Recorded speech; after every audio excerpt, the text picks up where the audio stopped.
Assalamualaikum warahmatullahi wabarakatuh. Seluruh sebangsa dan setanah air, jumpa lagi di channel Jagat Lukbitu. Semoga dalam keadaan sehat, tak kurang satu apa, rahmah barokah, salam Allah curahkan untuk kita semuanya. Ada berita yang menggelitik menurut saya. Seorang testimoni dari habaib manakala membongkar kuburan Habib Utsman bin Yahya Mufti Batavia. Jasadnya tidak ada, hilang entah kemana. Atau ini kalau bahasa orang-orang kuno, orang-orang Hindu Buddha itu sukmane atau murco, ya, itu hilang saja itu murco. Kalau selain Islam itu murco, menghilang. Jadi kalau tidak bisa menghilang jadi jenglot, itu dulu orang-orang dulu seperti itu. Nah ini digali, muspro, tidak ada jasadnya, atau diangkat oleh fakih mutodam ke surganya Allah, tidak tahu sejasad-jasadnya, ya kurang paham bukan sekti sih ya. Kita simak bagaimana testimoni dari seorang habaib lewat video berikut ini. Sekali lagi lah mohon maaf yang hormati Nusantara. Assalamualaikum warahmatullahi wabarakatuh. Ini belajar kepada Habib Utsman bin Yahya. Nah, akhirnya Habib Utsman bin Yahya mengajar sampai beliau meninggal dunia. Beliau meninggal pada tahun 1914. 1914 dalam usia kurang lebih 91-92 tahun. Dan ketika itu jenazah beliau itu banyak yang mengantar 10.000 orang. Disolatkan kalau tidak salah di Masjid Al-Makmur Tanabang. Akhirnya jenazah beliau dimakamkan di Said Nahum. Di Tanabang tuh depan Al-Makmur ada Said Nahum. Di situ perkuburan tadinya. Tapi ketika zaman Ali Sadikin tuh dibongkar, banyak makam-makam dibongkar, termasuk makam Habib Utsman dibongkar. Begitu dibongkar, sempat rame, gejolak karena ini seorang muslim ulama besar. Akhirnya pihak keluarga merelakan, akhirnya dibongkar. Begitu dibongkar, pas dipindahin, jasadnya nggak ada. Jasadnya udah nggak ada. Kalau kan ada yang bilang tanahnya jasadnya dipindahkan di mana, wallahu a'lam. Jelas Habib Utsman dimakamkan di Said Nahum. Begitu.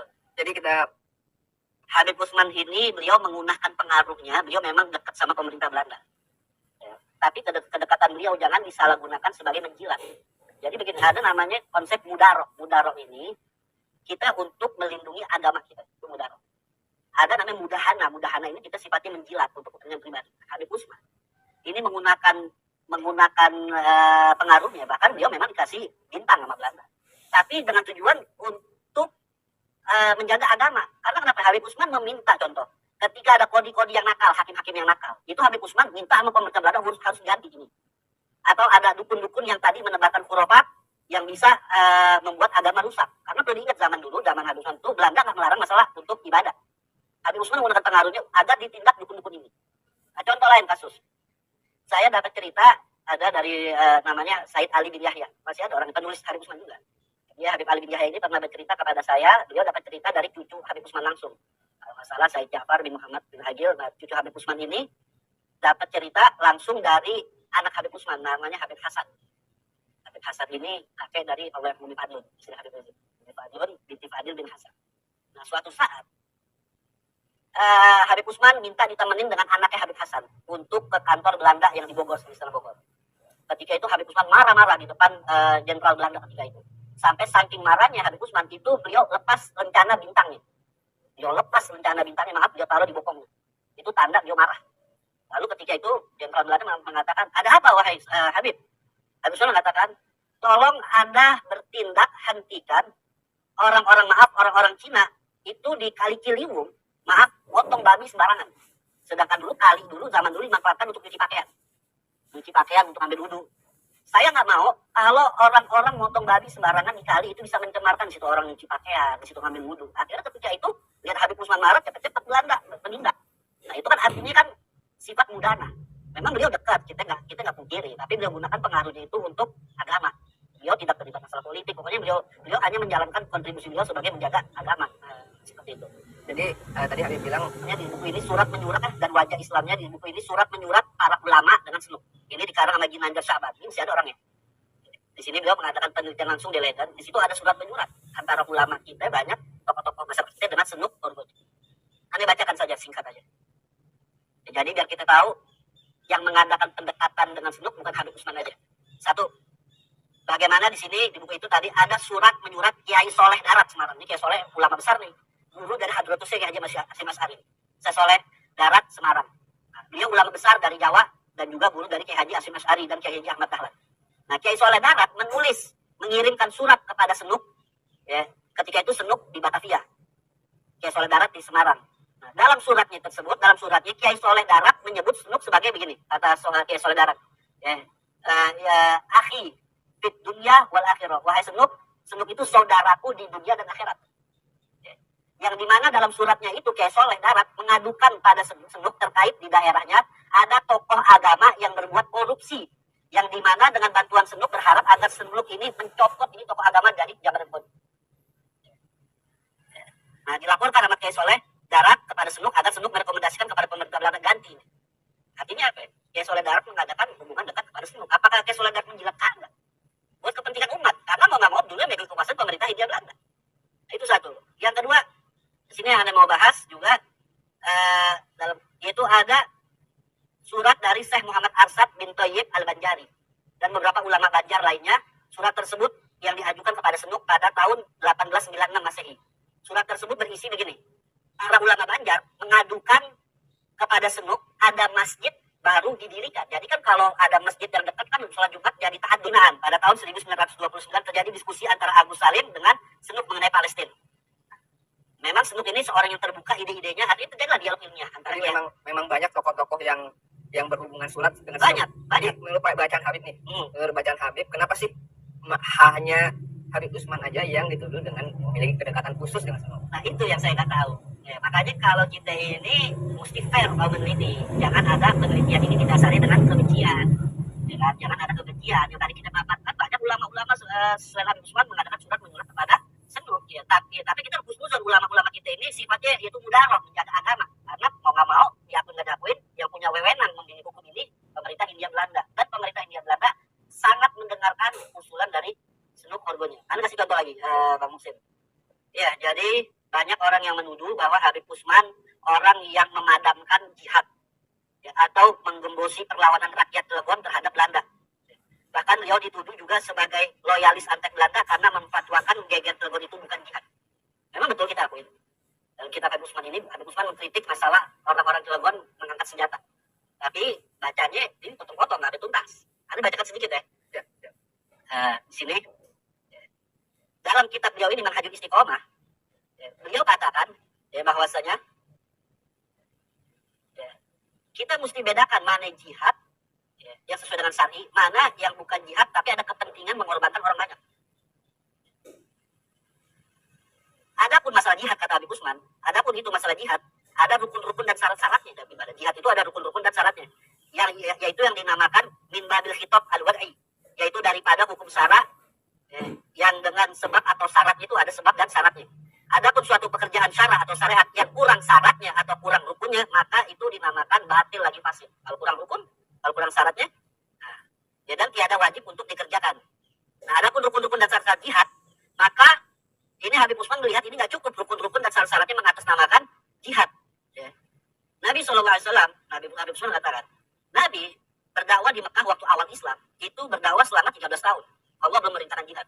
Karena dilihat ketika itu umat Islam masih sedikit dan belum kuat. Kalau Nabi mau, Nabi sebentar angkat doa bisa. Tapi ayat jihad belum turunkan. Baru ketika Nabi hijrah, ayat jihad itu turun. Karena dilihat umat Islam memang udah siap ada rukun-rukunnya. Jadi ibarat kata kalau bahasa kita nggak mati konyol lah begitu. Nah, menurut Habib Usman bin Yahya, syarat-syarat jihad itu adalah harus mempunyai, di antara syarat jihad ya, harus kita mempunyai tersedianya persenjataan. Dan yang kedua, kalau memang orang kafir menyerang kita, memang maka kita harus membela diri kalau menyerang. Dan jihad hanya diperbolehkan dan sah kalau kita mempunyai syarat-syarat lengkap kayak persenjataan, memang sudah siap, ya, dan sebagainya. Nah, di sini ada buku. Ini buku di sini ceritakan Karl Stemmling nih, ya, seorang sejarawan, di situ mengatakan pemberontakan di Cilegon pada tahun 1888 di sejarahnya Pak Muhsin, itu dipimpin sama namanya Haji Wasit. Ya, sebenarnya rencana Haji Wasit ini untuk memberontak atau dengan istilah memakai nama jihad, ya, itu sebetulnya ditolak sama ulama Banten juga namanya Haji Marzuki. Haji Marzuki ini murid dari Syekh Abdul Karim. Ya, murid dari Syekh Abdul Karim ulama Banten. Haji Marzuki tidak menyetujui ambisi kelompok Haji Wasit yang mau mengadakan pemberontakan bersenjata karena kita ini belum cukup dan akan orang sipil kena korban banyak ketika itu. Ya. Karena menurut Haji Marzuki ini, ya, karena ketika itu dilihat nih rakyat ini belum siap, ya, dan beliau melihat, maksudnya Haji Marzuki ini melihat perbuatan yang dipimpin oleh Haji Wasid yang mengatasnamakan jihad ini akan sia-sia dan bakal memakan korban yang banyak. Ya, tapi sayang pendapat Haji Marzuki ini ditolak oleh Haji Wasid dan pada akhirnya Haji Marzuki pun segera berangkat pulang lagi ke Mekah. Bahkan yang kedua, andai kata Habib Usman ini dianggap antek Belanda atau memadamkan cahaya jihad gara-gara mengkritik masalah Cilegon ini, pasti Habib Usman bakal dikritik sama Syekh Nawawi Al-Bandani pasti. Karena Syekh Nawawi itu masih hidup ketika itu. Ya, karena Haji Wasid ini, Haji Marzuki ini yang menolak gerakan Cilegon ketika saran yang nggak didengar sama Haji Wasid, Haji Marzuki pulang ke Mekah dan dia bertemu dengan Syekh Nawawi Al-Bandani. Nah, di sini, ya. Tapi faktanya Syekh Nawawi pun tidak memberikan komentar apa-apa masalah peristiwa Geger Cilegon, nggak ada komentar dari Syekh Nawawi Al-Bandani.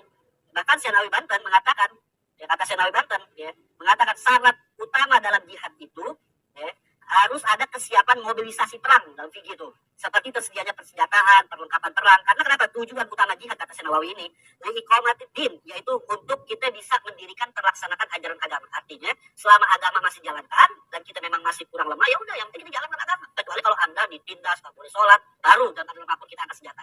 Nah itu kan kritik-kritik seperti itu nggak dipaparkan dalam sejarah. Tahunnya mengutip kitab Habib Usman dipotong, Habib Usman mengatakan Geger Cilegon itu bukan jihad tapi gurur. Nah tapi nggak dibaca lengkap tuh sejarahnya gitu. Ya, poinnya pada waktu Geger Cilegon itu syarat-syarat untuk bikin jihadnya belum dapat. Betul.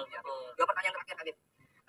Ada juga isu yang mengatakan bahwa itu. Saya tadi sedikit menyimak ya sebuah video dari Al-Habib Al-Ajami, siapa namanya? Idrus Al-Habsyi ya. Nah, Al-Habib Sunakorogronya, Muslim yang ganti nama Abdul Ghaffar ya, pada tahun 1885 di Mekah. Nah, jadi dalam videonya itu saya mengambil 2 poin di sana, Bib. 1. Al-Habib Al-Wali Al-Gutub Utsman bin Yahya saat digali magamnya di saat masa jabatan gubernurnya Bapak Ali Sadiqi. Itu nggak ada jasadnya, Beb. Nggak ada jasadnya. Ya, itu nggak ada jasadnya. Pertanyaannya, jasadnya Al-Habib Al-Wali Al-Gutub itu kemana? Kan katanya di Tanah Abang tuh. Ya, katanya kan di Tanah Abang. Nah, kemudian terjadi penggusuran lantaran pelebaran jalan atau hal apalah. Saya kurang tahu. Nanti bisa dicek lagi itu. Di mana saat magamnya Al-Wali Al-Gutub Utsman bin Yahya digali sampai berapa kedalaman berapa meter itu nggak ada jasadnya. Ya, padahal ketika seseorang itu meninggal pada tahun atau dikuburkan pada tahun 1914.